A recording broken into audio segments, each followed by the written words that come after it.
It is difficult to tell the story of Atlanta without talking about housing. From redlining and white flight in the 20th century to gentrification and sprawl in the 21st, stories about housing are also stories about race, inequality, policy, politics, and history. For a decade, Stephanie Stokes has been telling these stories as WABE's award-winning housing reporter. The Georgia Court of Appeals issues its ruling.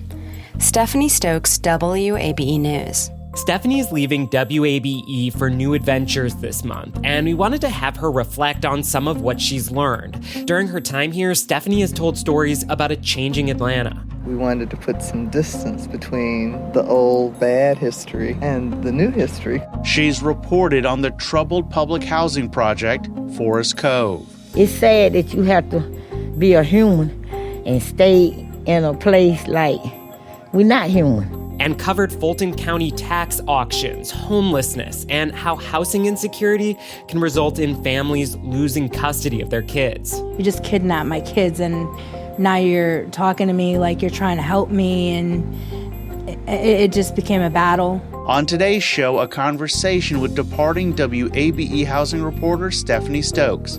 I'm WABE politics reporter Rahul Bali. I'm WABE politics reporter Sam Gringlas, and this is Plugged In from WABE.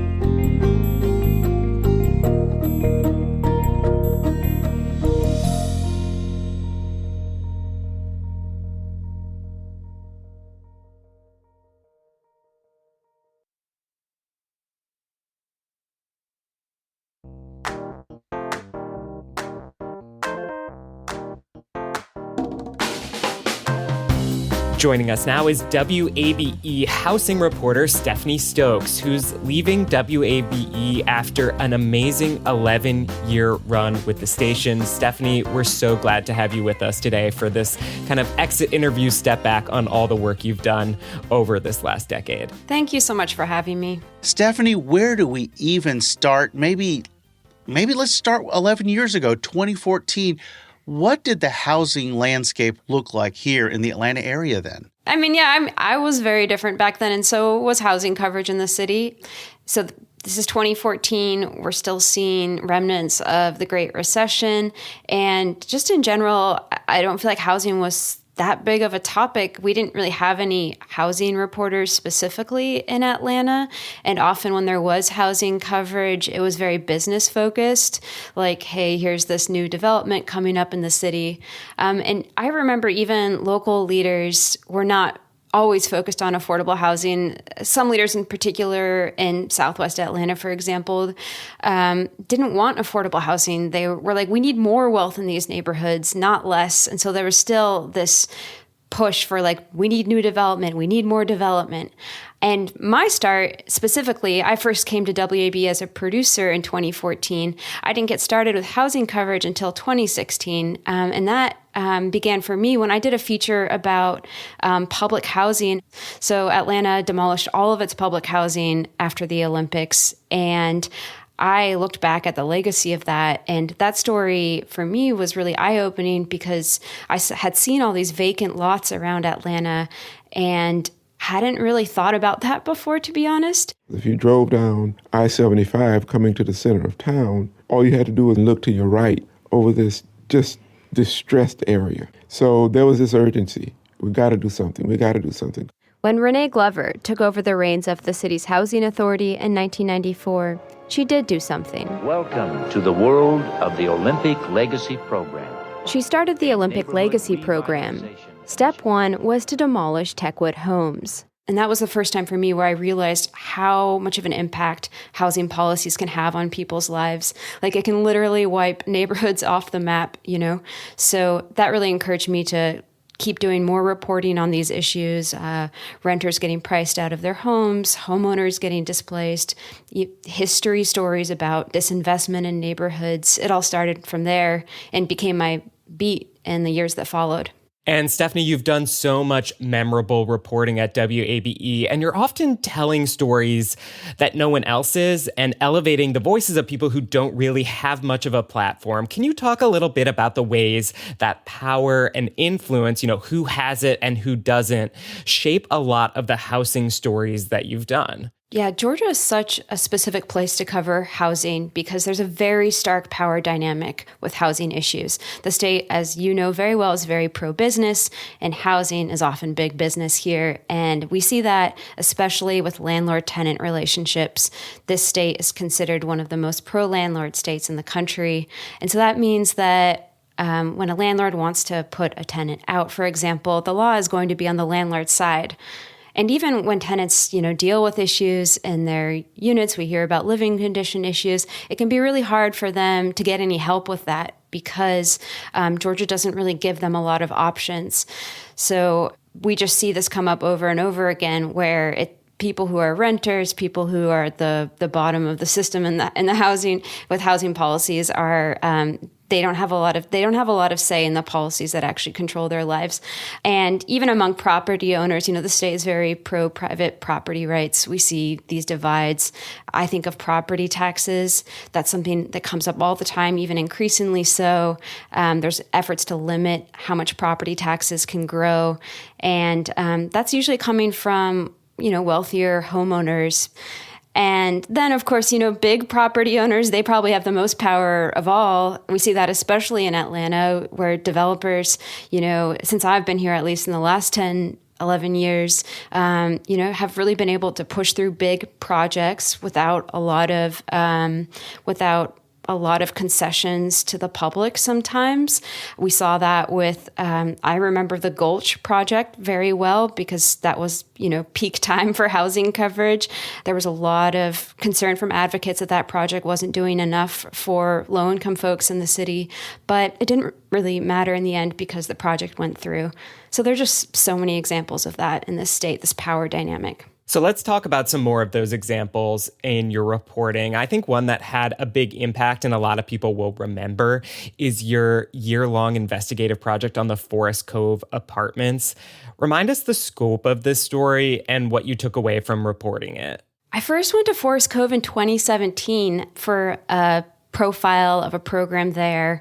And even then, it was not a great place to live, but the company that owned it at the time told me that they were going to do renovations and a sale was going to go through. And I sort of assumed that would happen, and I didn't really think about it until 2021. A petition came across my desk from residents, and it said that the sale to this other owner that was going to do renovations still hadn't happened. And this was 4 years later. So I was really surprised and I thought, what's going on here? And I went out to the complex and oh my goodness, it was so much worse than it had been.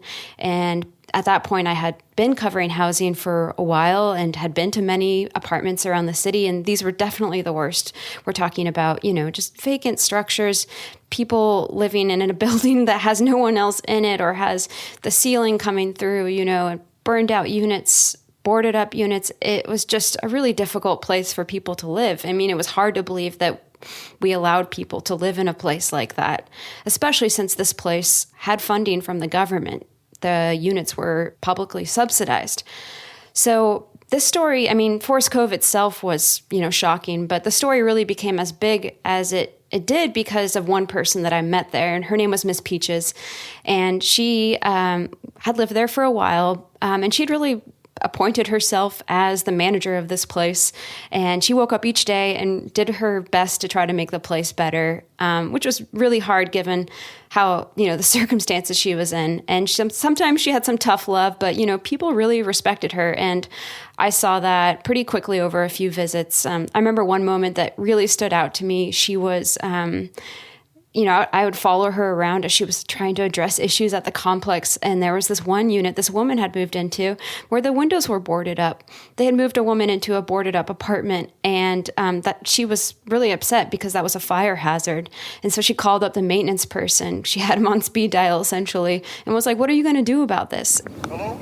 Miss Eugene, you working today? Yeah. Oh, look, that girl stay on my side. Okay, right here. A little down from me. She got these boards on the window. She tells him what the resident said, how a maintenance worker wouldn't take the boards down. Mr. Eugene says he doesn't know who that could have been, but it wasn't him. The sound of his voice catches my attention, like he's upset Miss Peaches would think that. I know, Mr. Eugene, I know you ain't said that. Okay. All right, okay, thank you.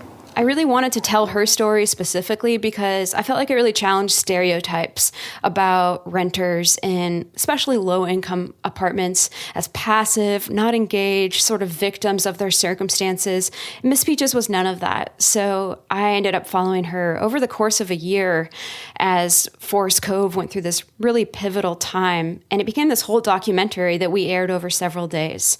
So yeah, there was so much to take away in that story, but the big thing was really just like the cycle these properties go through, especially these federally funded properties. They're just promised renovations over and over and often get public funding to do that. And there's not much accountability at the end of the day. And even tenants like Miss Peaches, who are just relentless in trying to make things better, they ultimately don't have much control. It took a little while, but the city did end up moving all of the tenants out of the property, and they condemned it. But housing conditions in Atlanta, especially in low-income apartments, it's pretty bad across the board. So Forest Cove was the worst, but there are problems at a lot of places. So a lot of tenants, they got out of this terrible situation and now they're dealing with new issues. So there's been a lot of frustration about that. And they're just kind of having to face, the housing crisis that Atlanta and many cities are in. There's no easy fix to just get residents out of this one deplorable complex, They're still stuck in this overall system. Stephanie, more recently, you did some great reporting on Fulton County property tax auctions. How did you even find this story, and what surprised you about it? Another big focus for me has been homeowners in especially low-income neighborhoods that have seen values increase tremendously since the recession. A lot of these are in Southwest Atlanta, Northwest Atlanta, and I've really followed the struggle for homeowners to try to get the full value out of their home as new development has come in. And one big issue that always came up in those conversations was tax auctions. Fulton has a really unique system. It's the only county in the state that sells tax debt to investors. That means that when you fall behind on your taxes, the county will sell that debt to an investor who really becomes the debt collector. And there has been coverage of this system over the years, but no one had really looked at how it's really affecting low-income neighborhoods and how it plays in to gentrification, really, in some of these places. So that was the focus of my piece. And I was able to show that this system of selling tax debt to investors really speeds up displacement in many of Atlanta's low-income neighborhoods. And it allows investors really to make a lot of money off of homes that once belonged to low-income, often Black homeowners in the city. And in the end, I kind of proved exactly what I expected based on conversations with people in communities. What was probably surprising to reflect on was that the same people have really been involved in this system since the beginning. Fulton County started this practice in the mid-1990s, and it's the same investment company that's buying the tax debt from the county in all those years. And it's also the same tax commissioner overseeing all of this, Arthur Ferdinand. He's been in power for almost 30 years, and he has weathered so many scandals.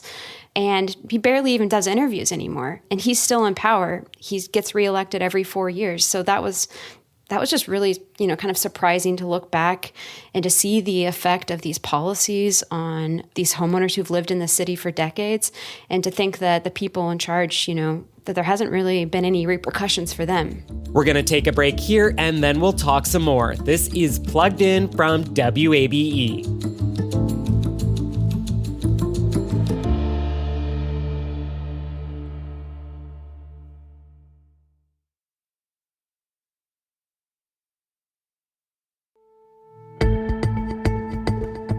Welcome back to Plugged In from WABE.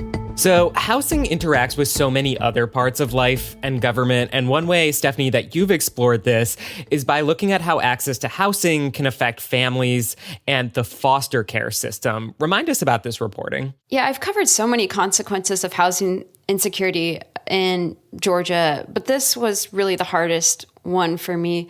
I had talked to child welfare advocates in the state, and they told me about this data that showed Georgia was citing inadequate housing as they were taking kids into foster care as a reason for why they were taking those kids. And it was coming up in 20% of cases. And that was just really shocking to me that one in 5 kids, one of the reasons they were removed from their families was inadequate housing.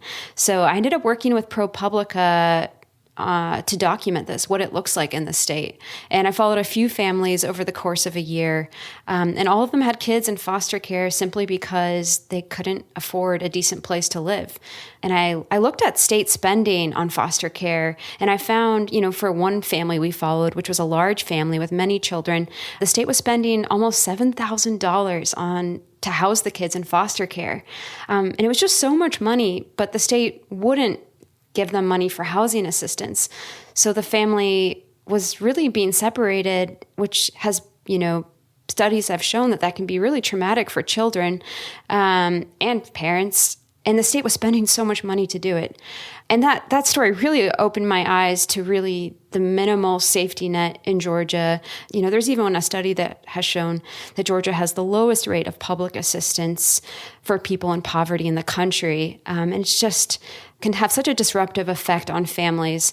So, I saw a couple stories of parents, you'd think it'd be simple, just get housing, you can get your kids back. But the emotional effect of separating a family can really just have such a huge effect on parents' mental well-being. And you can see people spiral, unfortunately. And I talked to one woman who got to the other side of that, but reflecting on it, she saw how the situation it became harder to get back on her feet. And it became harder to get her kids back because she saw the state as an enemy. This is Ana Linda Martinez. And she lost her kids permanently. And it all started because of her housing situation. Delinquency notification, final notice before legal action. It's a warning that she owes money. How much is shocking? My arrears are $12,685. Nearly $13,000. This is all for child support, not to another parent, but to the government, because her oldest kids have been in foster care. The state has been charging her for the costs. Now, this new letter says if she doesn't pay a portion of that bill, the state will take her to court. Should we fail to hear from you, we will proceed with legal action and we will ask the judge for lockup. Meaning she could go to jail. Homelessness has been a perpetual issue that Atlanta has had to confront. Where do you think the metro area stands on trying to address this issue and also its root causes? Yeah, the number of homeless people in the city, at least, has really fluctuated since I've been here. I've seen a lot of big changes. I was here when we still had this big homeless shelter in Midtown, Peachtree Pine. That kind of became the symbol of what people didn't want a homeless shelter to be. It was kind of forced to shut down in around 2017. And the focus in Atlanta in recent years has not been shelters. It's really been on permanent housing. It's let's get people off the streets and into housing right away, because there's a belief that they'll have more success in getting people on a stable path. And the city has claimed some successes with this permanent housing approach, but there is a question if the strategy can move fast enough and at a great enough scale when we're seeing homeless numbers growing so much. And the strategy is really under threat. Also, because of changes at the federal level, so much of the homeless system is funded through federal dollars, and we're seeing the Trump administration pull back on those dollars. And in Georgia especially, there's not a lot of state funding for housing or homelessness. And so we're gonna see whether the city can afford to continue its strategy if that federal funding goes away. And this problem, honestly, could get a lot worse. So, Stephanie, where's kind of the true battleground over housing then? Is it local government, state government, federal government? A different thread we've been talking about here on the show is this Republican push to send more things back to the states. Do you see that with housing then? For the first several years that I covered these issues, I didn't really feel like state lawmakers touched housing policy. For years, there's been a statewide ban on rent control. Many state laws are already pro-landlord. So for lawmakers, especially Republicans who are in favor of private property rights, there wasn't really much to change. It's really just in the last few years that I have noticed more housing policy fights at the state capitol. And a lot of this is in response to the COVID-19 pandemic. We saw a lot of changes with the pandemic in Georgia. I think people have noticed more visible homelessness, but also the way things shut down really disrupted the normal process for landlords, especially in Georgia. The eviction process slowed down. Courts got backlogged. Sheriffs who would put people out of their homes, they got backlogged, and some courts are still recovering from that. So I think we're seeing some of these state policies really pushing back on all of that. But, there also has been a greater recognition, I would say, on both sides and both parties of the challenges people are facing when it comes to affording housing. There's been a lot of talk about investors who have bought up single-family homes in Georgia. So we're seeing some greater bipartisan buy-in for housing support, too. So, Stephanie, what do you think are the biggest issues when it comes to housing facing Metro Atlanta over the next decade? Similar to the issues we discussed, it seems like we're just going to see this issue of housing insecurity really grow. People just haven't been making enough money to keep up with all the rising costs. And, like I mentioned, landlords have some pretty advanced technology to screen tenants out. So if people have an eviction on their record, it can be really hard for them to get housing for years. So a big issue will be people living at the margins in hotels or housing that's just not stable. And I think the question for me, we talked about the safety net in Georgia. It's whether the state will fund services to help people. There hasn't been a whole lot of effort to do that. So if the state is not funding services, how will it address these issues? And if people can't afford housing, what's going to happen? Where are they going to go? Stephanie, you mentioned earlier that when you started on this beat, housing policy wasn't really at the forefront of many discussions. And now it seems like it's something that politicians and also regular people talk about really all the time. Talk to me more about how that's changed and why you think that is. Especially at the local level, I'm sure you all have noticed it's become very popular to talk about housing affordability. Everyone is committed to it, and some leaders have been trying to make a difference. At the same time, we're just seeing such dramatic changes, especially at the national level, with the rising cost of living and these investment companies. And at the federal level, now we have this funding at risk. So even as there's more of a focus on housing affordability, it feels like the issue has gotten bigger. So I think the question is whether these solutions we're seeing are going to be able to keep up with the need. Y'all, that's Stephanie Stokes, WABE's housing reporter, who's leaving us after 11 amazing years here. Thank you for everything you've done for us, WABE, and our community. Stephanie, you have really set the standard for what public radio, community-based reporting can be, and we are all so appreciative of everything you've done for WABE and Metro Atlanta. Thanks, y'all. And that's it for this edition of Plugged In from WABE. Plugged In is produced by Brendan Rivers. Our managing editor is Alex Helmick. Plugged In is available wherever you want to listen. If you listen on demand, make sure you head over to the dedicated feed for Plugged In to subscribe and to leave a rating. You can now also find us on the radio every Friday morning from 9:30 to 10 on 90.1 WABE. Have a great weekend, everybody.